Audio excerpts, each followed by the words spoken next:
what does success look like to me? What am I driving towards? And those things are very personal. It's amazing what you can accomplish when there's trust in the room. And when you remove that trust, it's remarkable how inefficient you can become. And when you've got guys around you who are buying into your vision and pushing towards the same thing, it's energizing. Oh man, it's been a couple weeks since we've had the opportunity to connect. Yeah, the last time we were in here, it was all four of us, which was really cool. It was a lot of fun. It was a great conversation. It was good. And now we're into the new year, and solidly, I would say. This is our first recording of 2026, isn't it? That we've been in the studio, yeah. Yeah, because the other one was just, we recorded right at the end of last year. So yeah, that's how it is. And it's, it's minus 20 here this morning. So nice and chilly, which actually minus 20 with the sun is like some of the best weather you can have, in my opinion. I love it. That's beautiful. All the trees, even though they have no leaves, are completely white. Oh, frosted up. Stunning. Like absolutely like reflecting the sunlight like there's no tomorrow. It's beautiful, man. Yeah. Like, it's really, really beautiful. Yeah, people frown upon the cold up here, but man, the white, sunny, beautiful days, it's hard to beat. You'd be hard-pressed, to see a more beautiful drive into town. Hard-pressed. Like, I don't know where you need to go, but it is gorgeous. It's beautiful. 100%. No, it's good. I'm going to go for a ski with my wife later, across country, and so that's going to be beautiful. And we're just got to get out and enjoy this. Today? Oh, man, yeah. Minus 20? Absolutely. That's bold. Yeah, we're out there. Yeah, it's good. So I've been thinking over the last few weeks, actually it's been a number of weeks. We touched on something in conversation with a group of guys at your AGM around generosity and waste, interrelationship, how they influence each other. And it kind of came up as a discussion between you and me in front of everybody else. And it came up as a bit of a surprise to me because it was something that I feel like there's a tension there, and I think what struck me, and it wasn't a pre-thought through thing, it was just something that came up through the discussion, that I think there's a relationship between generosity and waste that we don't pay a lot of attention to, and I thought it'd be neat to have a discussion around it, and I think we come at it from a slightly different perspective, and so I think it'd be fun to just kind of bat that around and see where we go with it. Is there a third component in there with more of like an operational, like efficiency and waste? Because I would actually say for us, one of the things that we're constantly battling with is this efficient or is this wasteful? Yeah, and I think efficiency is something that enters into the discussion. I think waste is something that we all frown on. Right? Like waste is not something that we glorify. It's not like, I just tossed out a bunch of material, or I just threw away some kind of tool that is necessary, but we need a new one. Like waste is not something that we glorify. It's a byproduct of producing and production. And I often think about how we as humans are just consumers. I think it's interesting that there's a lot of tension around in our culture as to how we consume and what's wise consuming and what isn't. To the point where I was reading a book by a guy who grew up in Prince George, where we live in northern BC, and then moved to Toronto, and then came back to Prince George and just literally ripped our town apart because we're a resource town. And I couldn't actually get through the book. I got so mad because it was infuriating, because he was like on this grandstand as if he lives in Toronto, so he's not consuming the stuff that we pull out of the ground and off the earth. He made it sound like we are the evil ones because we're actually pulling resource out. And just because he's detached now and living in Toronto, he's just like all angelic because he's not the one actually getting his hands dirty, recognizing that we are all consumers. He just wasn't giving that any recognition at all. And I told you, I got mad. I'm like, most of the time I get through a book, even if I don't like it, but I just couldn't take it. I'm like, this is not fair. And so we are consumers by nature. There is waste involved with what we do. Absolutely. And if we don't recognize that, it's crazy, because we're just lying to ourselves. We all are involved in this to a lesser or greater degree. As tradesmen, we're on the forefront of that. I think that there's ways to run a trades company that's extremely wasteful. I mean, we bring a lot of stuff to the landfill. That's just how it is.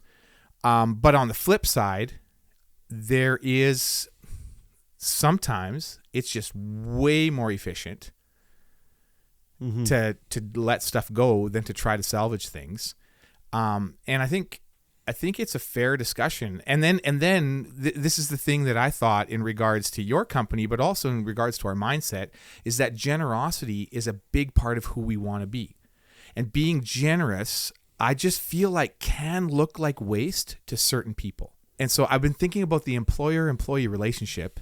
And if an employee, and I'm just throwing this out there, I don't know if I'm right, but I'm throwing it out there, that I have this feeling that a very generous boss can give the impression to his employees, if his employees are not mature, and often the people that we employ are just moving into maturity. To argue that they're mature would be like a hard argument, but they're moving into maturity. So they're learning things, they're becoming adults, they're figuring things out.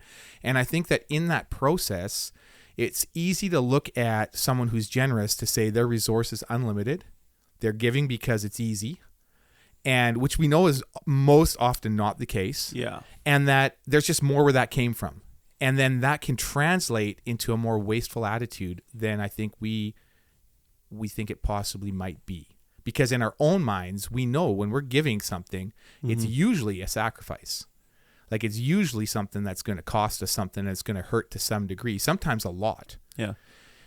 Secondly, I think to a mature person, there's not a huge struggle between waste and generosity. We see them as very different things. If we're giving to something that we believe in versus wasting something, it's two completely different things. But I just have this feeling that to a less mature person, those can seem like the same thing. Okay. So, like, do you see this in my company? I think so. Okay. And so give a basic outline on what you think that looks like, because I'm curious. Yeah. So I think it's like this. There's things that you do that your staff knows where it comes to that you're giving fairly large ticket things on a fairly regular basis, meaning every year there's certain things that you're going to give away as a company, etc.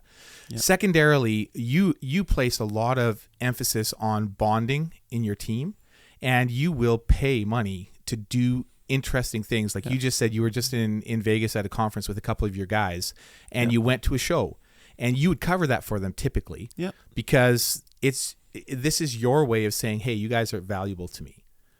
Yeah. I think that those who know the books or are close to what you're doing or understand your heart, I think it's really simple to say this is generous and I appreciate it for what it is. But I think people that don't have that maturity can be like, wow, like boss has got it. And if we waste something of his, it's no big deal, man, because like there's more hatchets where that one came from. We can toss this one in the bush if we're upset and just leave it, right? And so I think that, and in materials, the same thing. Like if it's a question of, did we wreck a bundle? Yeah, we did, but you know what? It's no big deal. Like we're wealthy, we're fine, we're all good. And I think that it's something in my mind with the generation coming up in particular, I think some clarity in the process would probably be super helpful in the educating of some of these young guys. Yeah. Because I think when you came through the dirty 30s, like 2 generations ahead of you, 1 to 2 ahead of me, depending on if we're in the same generation or not, waste was not a discussion. Yeah. Nobody wasted anything. Like those guys that came through the Second World War, man, there was like lean times. Everybody had to like bring all their resource together and stretch it as far as they could go, which means like you go into some of these old homesteads and there's pieces of shrapnel that are valued because they've sat there for 50 years. I know my buddy who's a painter, his dad would save a can of paint from 30 years ago. Like he was one day, I was cleaning out his shed with him when he was moving, and he's like, this can of paint my dad brought from Saskatchewan 25 years ago. He's like, it's gotta go. And so what a waste. Yeah, exactly. And it's like some abstract color that nobody will ever want, but that mentality was not what we would classify today as hoarding. It wasn't about hoarding. It was about, I've got this, I'm going to keep it. And if my neighbor needs it, he's going to use it. Like there's this like, I think that's the mentality of a hoarder though. They don't want to let things go in case it can be used in the future. Yeah, but today I think often hoarding is like a condition. Yeah. I think in those times it was actually survival. Hoarders are like the extreme version of that. Well, and I correct me if I'm wrong, but I see hoarders as being non-practical. Whereas what I'm talking about is practical saving, which means that this pin or this piece of metal or this thing has a place that it could go, and we're actually doing things that would need that at some point. So we're going to keep it, because if we don't, we're going to end up having to buy it. That's what I'm talking about. Yeah. And which can be practical, but it can also be very wasteful. At a certain point, for sure. If you're not going through it. Yeah. This is where you and I look at things very differently, because I'm all about like, I don't want to be storing things. I don't want to be wasting space. I don't want to be moving things out of my way. I'm more focused on efficiency than dealing with recycling waste or finding nooks and crannies to store all these things. It's just more efficient. See, I'm more built around efficiency, to the point where I'm too far the other way. And I know I need to do a better job at reusing and saving and doing that. But every time I try, honestly, it just becomes like our biggest thing in this is shingles, because we bring up too many bundles. A couple of them can get opened, and the guys just know. It's like, if we have open shingles, we don't save them. Yes. Unless it's like we know we're using it the next day.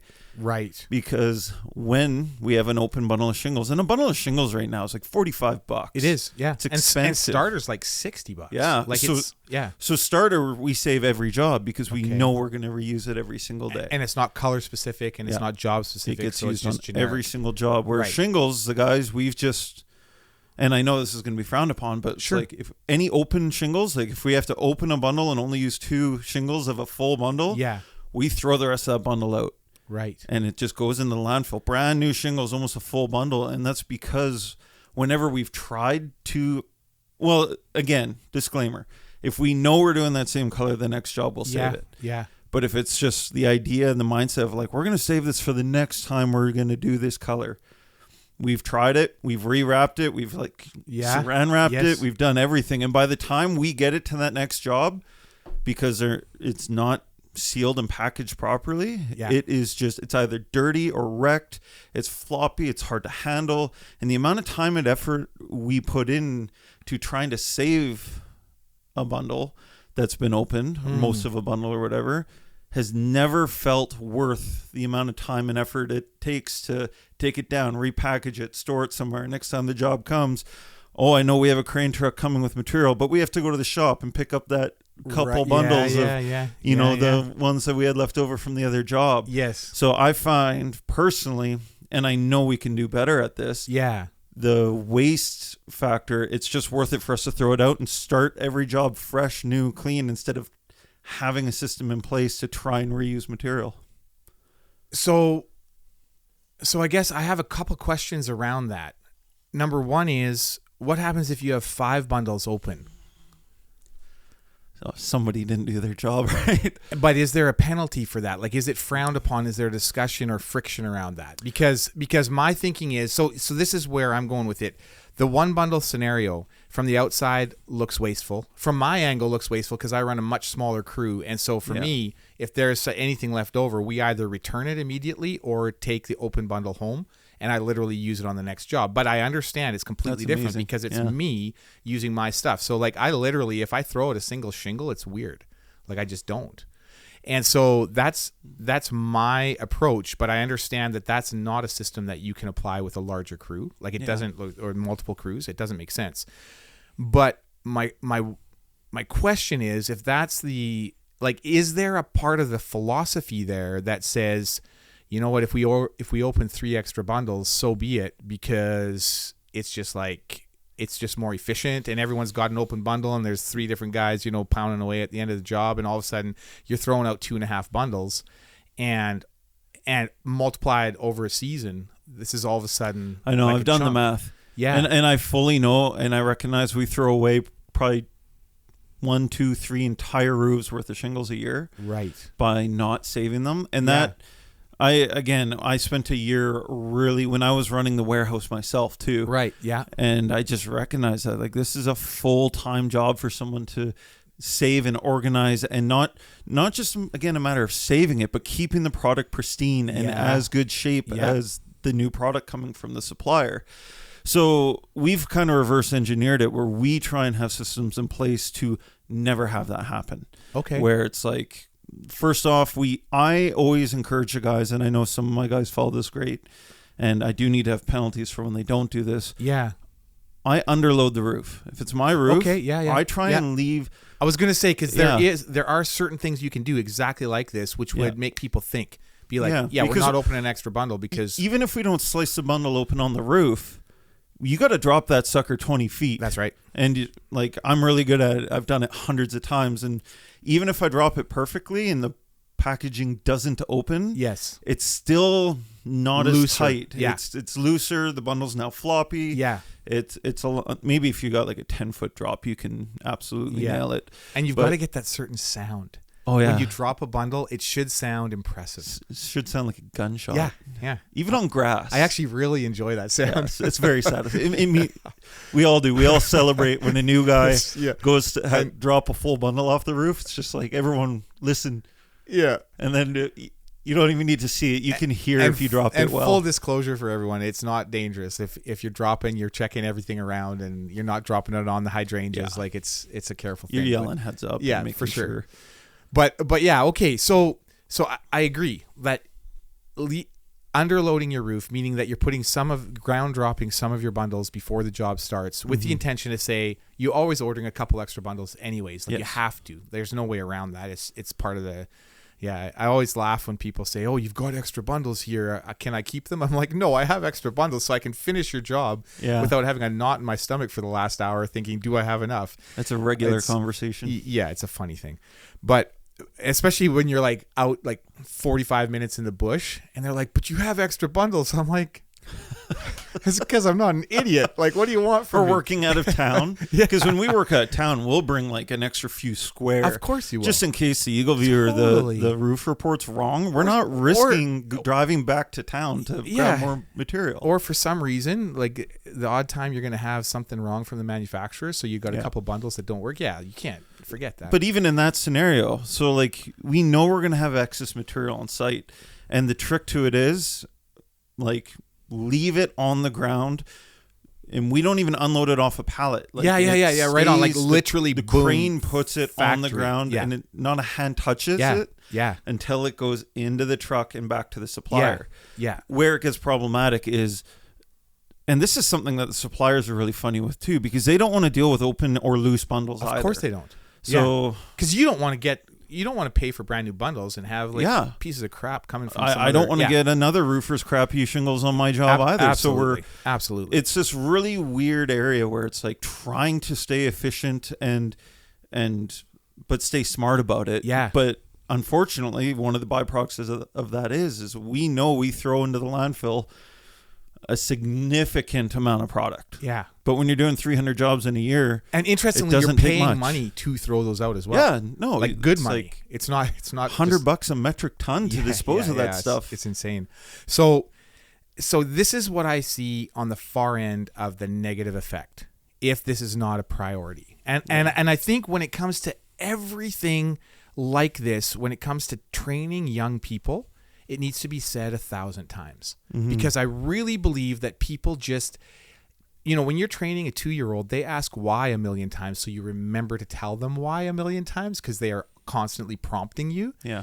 When people are training in a trade, they don't ask why the same amount. And if they do, it gets really annoying. And so I think it takes leadership and it takes focus and intention to tell young tradesmen, like, this is what it looks like to be good stewards. We want to be generous with our customer. We don't want to put on junk shingles.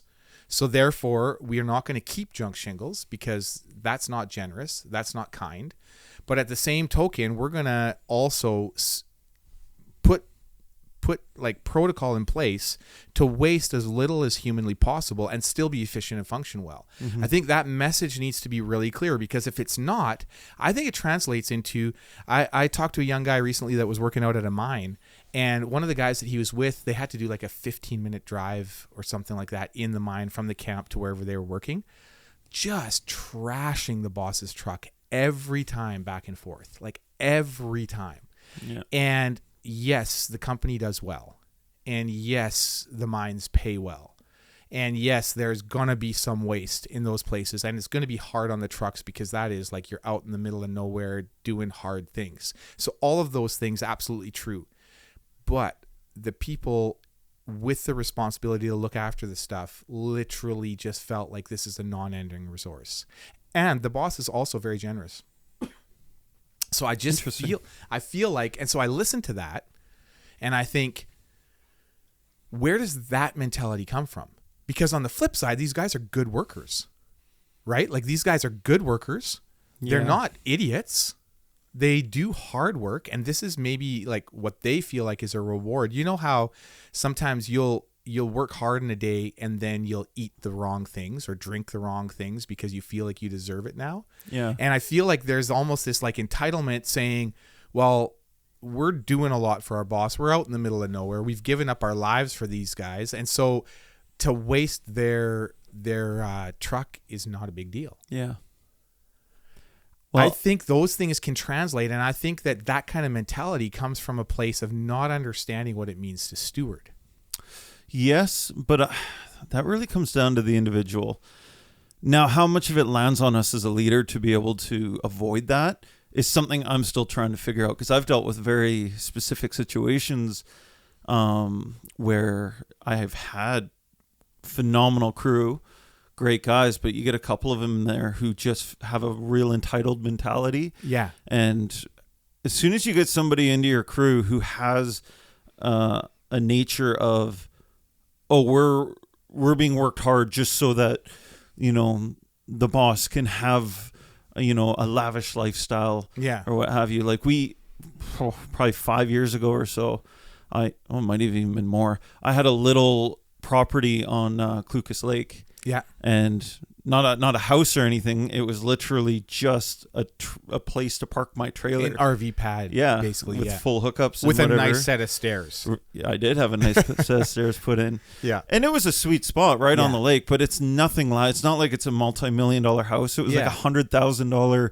you know, piece of property with a $20,000 trailer on it. Yeah. And a $20,000 set of stairs. Yeah.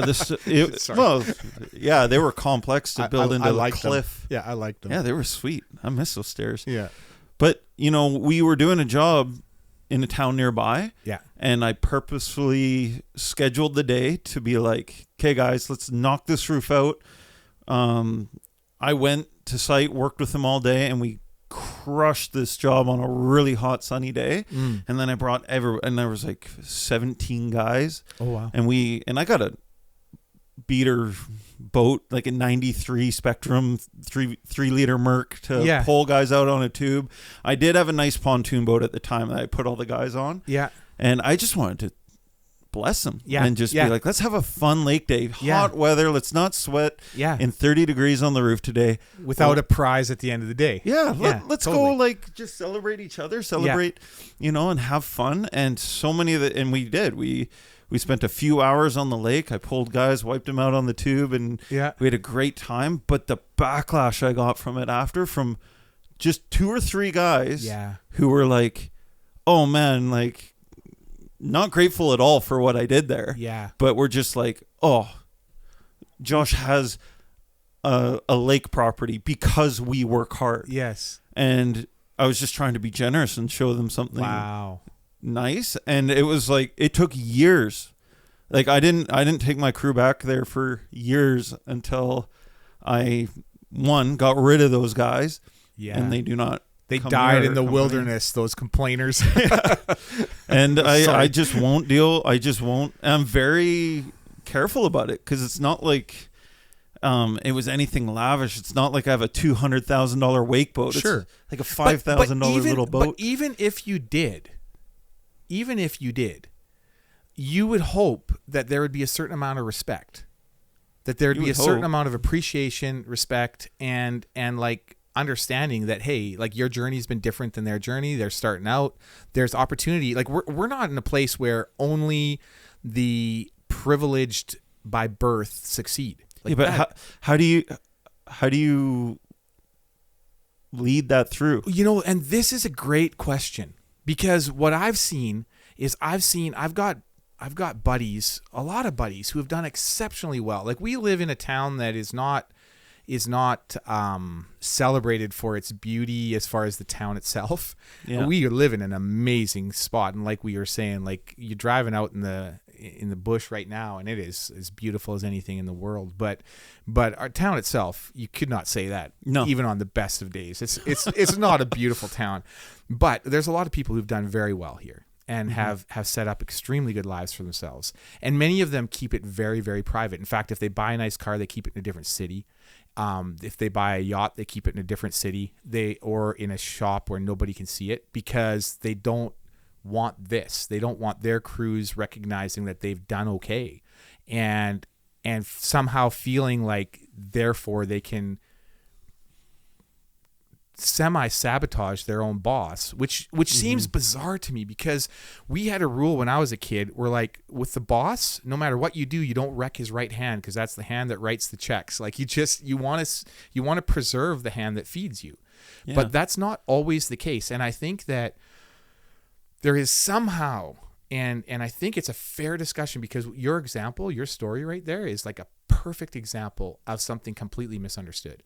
Mm-hmm. Like, a mature person, and I'm sure that there's people on your crew that just really appreciated it and were like, this is really awesome. My current crew, we're back into that. We did that this year. And without the same follow. And zero. And that's just because, and for my wife too, she was so upset by the mentality of that last crew. I bet. Like, we were like, wow, like, okay, it would be demotivating as a leader to now give your crew perks, because you're just like, wait a second, like, you're abusing this. But these guys, just different mentality. And I think part of it is I've learned to lead just differently. I can't put my finger on exactly what it is, but mainly I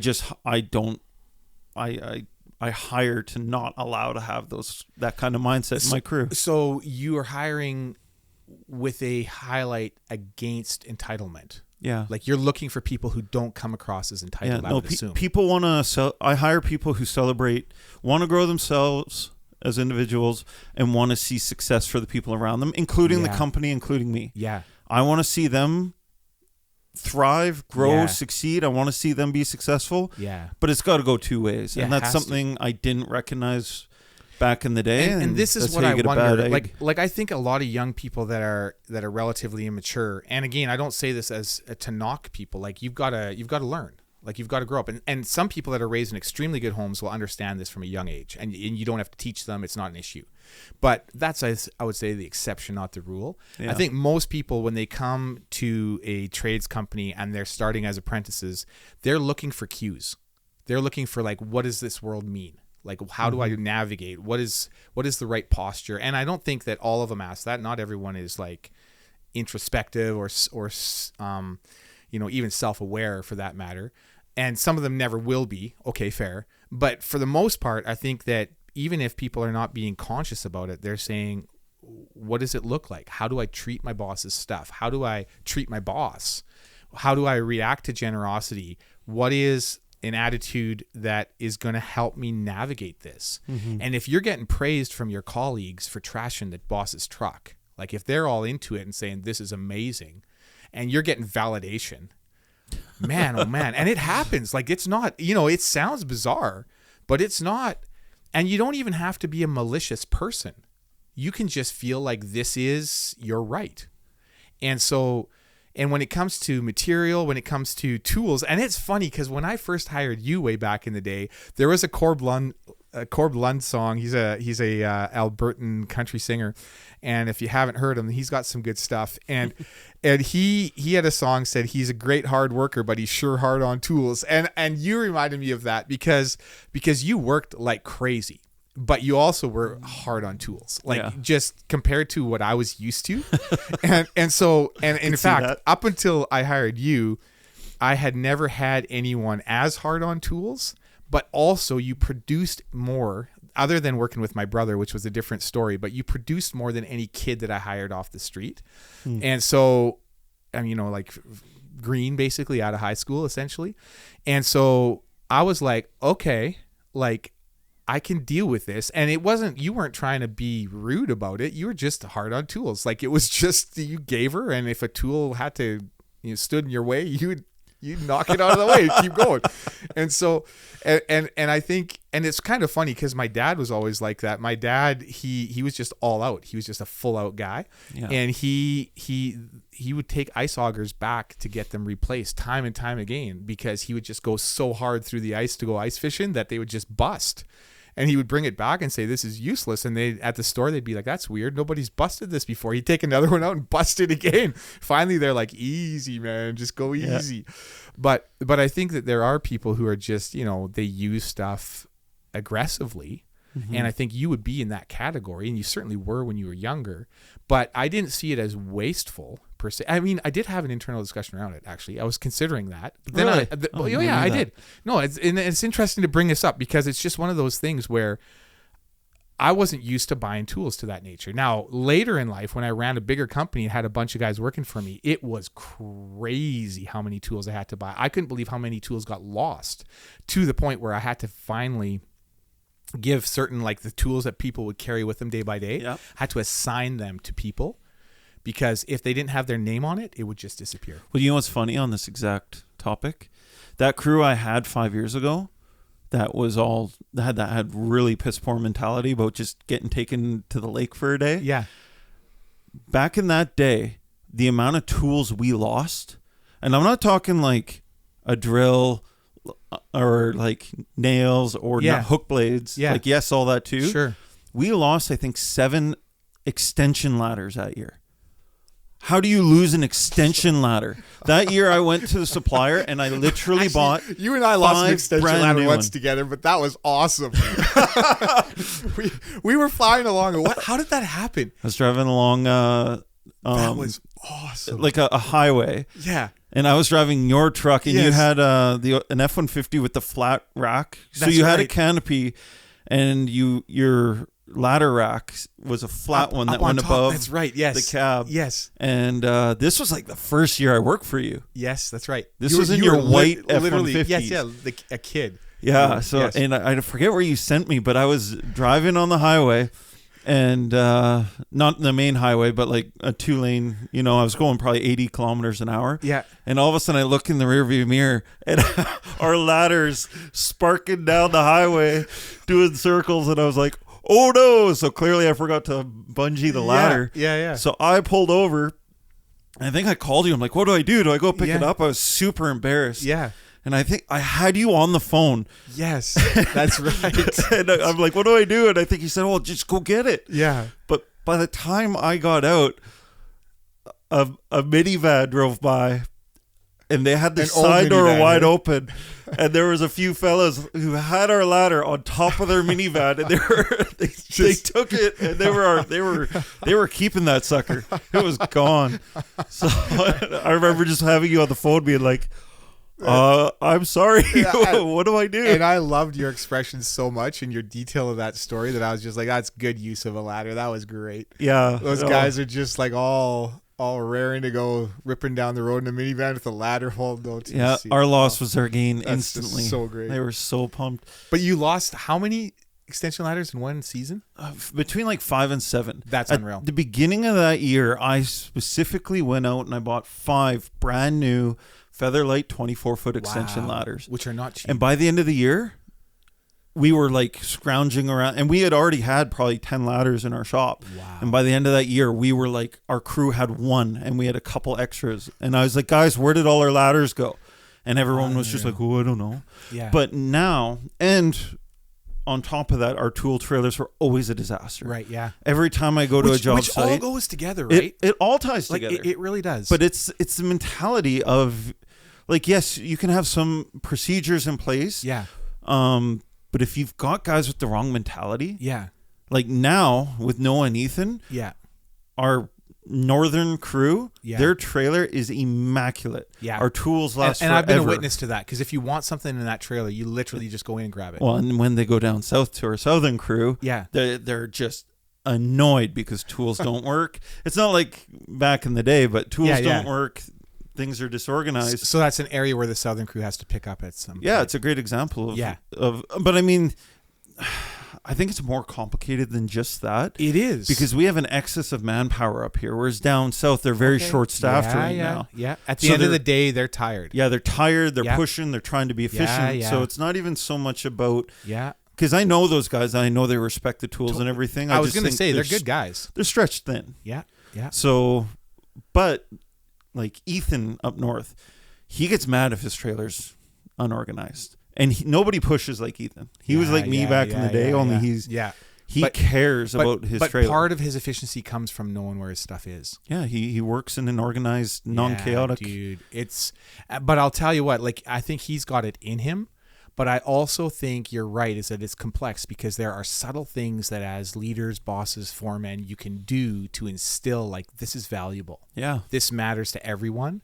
And it also matters just as a person that you want to have this mentality in life, because resource is something that we need to be grateful for. And gratitude, I think with gratitude, there's multiple prongs to gratitude. I think generosity is part of gratitude. Like, I think that when you have appreciation for the things you've been blessed with, you also want to bless other people. I think that goes hand in hand. Also, being a good steward and trying your best to not waste more than you need to also is part of gratitude. Like, I think that there's something that kind of ties this together, which is like gratitude is a bit of a hub for this kind of mentality. And if you have people that are ungrateful, I think if they at their core are ungrateful, pretty difficult to train these things. Yeah. And I mean, how hard you're pushing is like, it needs to be a focus. Yeah. You said earlier, like, one of the things we talk a lot about on this podcast is stewardship. Yeah.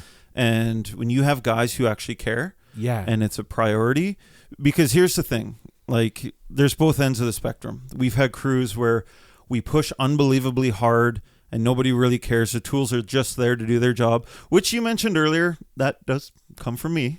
And like I say, like, it's not coming from you in a way that I felt was like pointed as like a dishonor thing or like a I don't care thing. Yeah, but I push so hard that if the tool gets wrecked, I'll just replace the tool. And I've seen you, and it's actually very theatrical, because if there's a chalk line that's just like, if there's a chalk line that's toast, like, you will dramatically just toss it in the bin and grab another one and go. Like, that's your style. It's not worth my time. Whereas I'll dry the darn thing out. And $10 chalk line's not worth our time. No, you're right. So, you're right. But it's just, when you're driving and you're pushing that hard, like, you actually can become inefficient. And this is why at the beginning I was like, well, efficiency is like, so for my crew, it's such a big part of it, because you want to push hard. Your tools are a tool, but if you don't have that slight element of stewardship, then you're just operating in such chaos.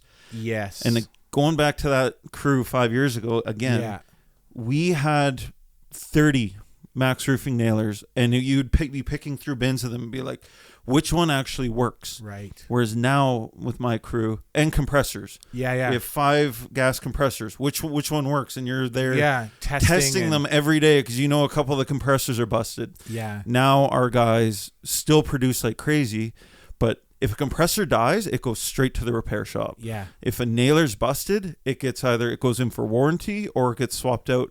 And the amount of money we save on nailers, because back, honestly, and this is stewardship, if a nailer broke, we wouldn't even take it in for the warranty. It was just busted. Yeah. Because nobody wanted to take the few minutes to go replace a $500 nailer. Yeah. So it would just get thrown in the bin. Yeah. And then so many jobs, I would be there and I would show up and be like, set me up a line. And I get up there and nailer doesn't work. Try another one. And they were naming the nailers because they were trying to name the nailers that were actually somewhat functioning. Meanwhile, you're getting frustrated because you want to produce, and it's like you're not producing. Yeah. You know, there's a couple different trades companies in town where I go in and I need to get something, and they're competitors and or not that are complementary in some way. You know, like they bend my metal for me or whatever. Yeah. And I go in and like I know this one guy that I relate to in this one company. He always looks mad. Like, he's just one of those guys. His resting face is like annoyed, and he's like very, very anal guy. And I really like him because if I need something, Like he takes me into one of their sea cans and they have really nicely painted, well organized sea cans. And I'll be like, I just need like 30 black washered screws or actually turquoise blue, like you name it. And he'll be like, come with me. And like 30 seconds later, he'll be like, how many do you need? And there's a bin right there. Exactly. He knows where it is. He knows the efficiency, like the time it takes. There's definitely time it takes, but literally, and most people just throw out, the 50 screws because the end of the job, like who cares? And I agree that if you just throw them in a big bin and with 14 other colors, like, yeah, it's useless. Like you'll never use those. They're done. They're dead to this world. But he's got a system that is so impressive. And every time it almost makes me feel a little twinge of guilt because I'm just like, they save things and they use things, which is pretty phenomenal. And they're a bigger company, which they have a lot of guys that I know don't. I think care that's a factor way. though. They've got the infrastructure and the personnel. And when you do that kind of volume. Well, yeah, but I think that you still have to be extremely intentional. Yeah, because if there's not somebody driving that bus, it's not going to happen. Because I've been in other places. Well, man, down on the island, that one competitor of you guys down there, we went to their yard and sweet Lord, it was like a boneyard / dump. It made me feel depressed. Like we walked onto their yard and I'm like, what is going on? And apparently they're, successful, but to the point where they just don't care. Yeah. Like it's just like, well, there's more where that came from, so who cares? We'll just let everything rot. That affects me inside. Like there's something about that. I'm like, oof, okay. And it also made me very positive for you guys. I'm like, you guys are going to kick butt down here because if this is your competition, let's go. Like, because you care. There's huge inefficiencies down there. So crazy. It's island time, right? Like it's just like that whole perspective. And so I think that what we are figuring out here, if I can summarize slightly, it sounds to me like if we have generosity and we have waste, and if we have this interrelationship between them, which is what we've been discussing, as part of that, it sounds like from our discussion is that there is efficiency and gratitude that are also really linked closely to how this all works. And so from a cultural standpoint, it seems to me like caring about efficiency and stewardship and about gratitude and generosity all kind of tie in. And if it's in operation, but I think there's this thing where I think it's important to not just assume that people get it, that employees get it. I think it's important to communicate the why at least enough so that others can communicate to new guys coming in, etc. Because I think that that's a piece where a lot of people in this world just haven't given it a lot of thought. Yeah. Well, and it's something you need to be intentional about and lead by example on. Yeah. And like you said earlier, like I haven't had to do this so much with my crew lately, but if you have people with that mentality, you got to have penalties. Yeah. If people aren't going to steward your equipment well, material well, and resources well, then there needs to be penalty for it. But in an ideal world, like anything with leadership, if you can lead with the carrot instead of the stick, that's even better. And I think you've done that really well from the beginning when it comes to generosity, in that when you are giving away a roof, for example, you often give your guys the opportunity to also give their time if they choose to. They're not demanded to, but if they choose to. And I think if they choose to, it's a really, really good sign that you have people on board on generosity that understand that it's not just like the company can flick their fingers and make things happen. It's like, we're in this together. We're doing this together. And man, I've been with you guys on numerous of those jobs, and you never have a better day than that. No. When everyone's given their time to something worthwhile and understanding that this costs us something, like we're sweating because it's meaningful. Yeah. Because we just want to bless somebody. They are the most joyful days. That is like, those are times that you can't just replace like that. Like those are really special days. Yeah. I think the thing with generosity is, like, to me, it's more of an efficiency waste battle day to day. Yeah. The generosity component is a lot more based around mentality. Yeah. Or mindset. Yeah. And it's like, if you're being generous and your crew is having issues and thinks that they're like, is not buying in to what you're doing, then you have a values issue and you've got a leadership issue. And you will by default have a waste issue. Yeah. Or you just got a bad egg in your company, which is like, if you hire someone with a bad mindset and isn't willing to be led, then good luck. That's true. So Yeah. Wow, this was fun. yeah, it was good. That was neat. Actually, and you know what's interesting is we were closer on how we think about this than I thought we were going into the conversation. We just come at it from different angles. Yeah, I mean, a lot of it comes to your circumstances and how you're operating. Mm-hmm. It is, I would argue, it's harder. Well, I think we've established that. Yeah. Running a big show, multiple jobs a week. Running two your simultaneous jobs at the same time. It's harder to prevent the waste. Totally. But it doesn't mean it's not doable, and you can't be strategic to make it as minimal as possible. And like everything, an incremental gain is worthwhile. Yeah, especially when you're dealing with volume. Yeah. Awesome. So, Okay, man. Thank you.